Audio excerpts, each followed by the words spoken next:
This is Michael Clark, President of the Conference of Consulting Actuaries. I'm joined by John Lowell, partner at October 3 in Atlanta, and former President of the Conference of Consulting Actuaries. And John, thanks for joining us. I want to spend a few minutes talking about volunteering. So John, you spent a number of years volunteering with the profession, and you mentioned this earlier. John's actually finishing up his 10th year on the board of directors for the Conference of Consulting Actuaries, 6 as a director and 4 on the presidential leadership team. John, for you, what have been the benefits of volunteering within the CCA? The people I've met, the friends I've made, people that I never knew before I was a CCA volunteer are lifelong friends at this point.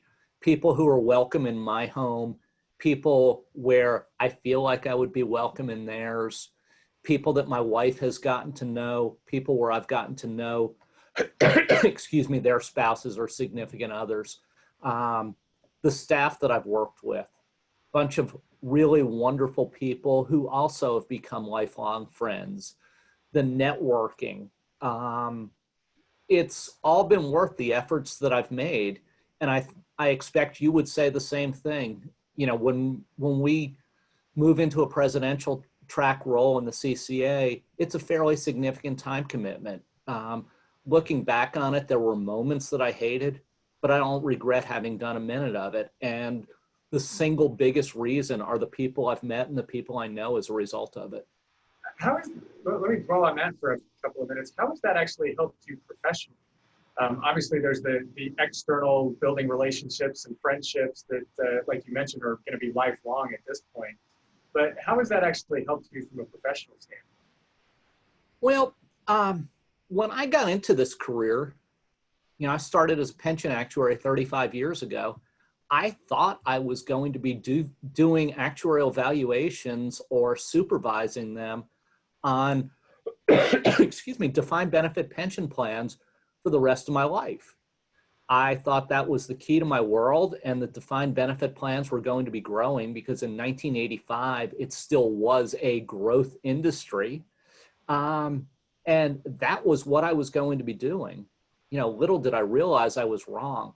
My very strong suspicion is that for people who are relatively new in their careers, most of you will not at this point go through any 10-year period where you don't have a meaningful reinvention of what it is that you're doing.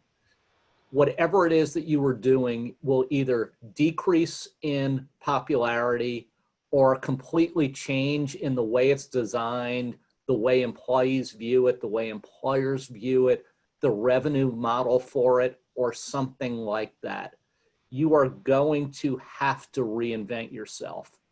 In my case, when I had to do that, I had built this tremendous network of people within the actuarial profession.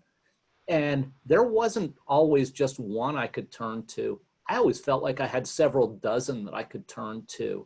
What do you know? Who do you know? What can I do if I want to get into this? How do I do that? Suppose I want to make a change. Suppose I wanted to change cities. Suppose I wanted to change firms. When you've got that many people you can reach out to, you have a much better opportunity than if you're doing it on your own. So how did you get started volunteering? Been involved obviously with the CCA for a number of decades at this point. How did you get your start? The first time I had a speaking opportunity, the guy who was the, I don't even remember what the title we gave him back then was, but who was essentially the chief technical actuary at TPF&C,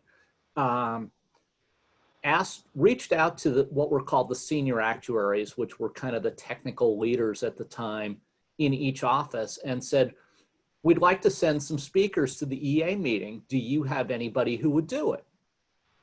And that person in my office reached out to the credentialed actuaries in the office and said, anybody want to do it? And I raised my hand. I didn't know what I was getting into, but I had spoken internally. What could be different between speaking internally to 40 people or speaking at a meeting? And back then the EA meeting was over 2,000 people. And it just so happened the session I was speaking in was one of the best attended sessions of the meeting. So, you know, I didn't realize there was a big difference between speaking to 40 and speaking to somewhere between 400 and 600.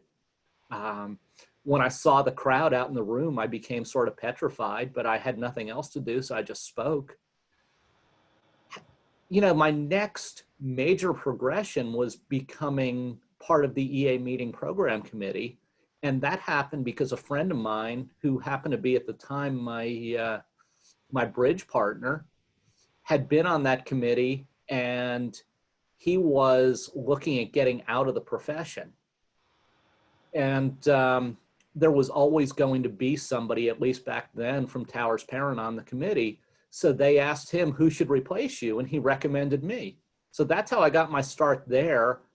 I worked with CCA staff, and when I decided that it was time for me to step off of the EA meeting program committee after chairing that meeting, I sought opportunities to get on the CCA board. And none of this has been anything I would regret for any reason at all. So what advice do you have for someone who isn't sure about where they should get started with volunteering if they're interested?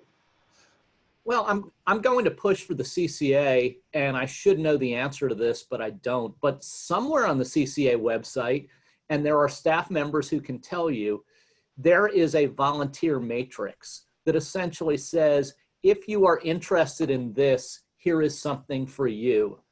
If I had access to my computer right at this moment for other than this Zoom, I could go on the website and find it and help you out. Michael could help you out. The CCA staff could help you out faster than any of us.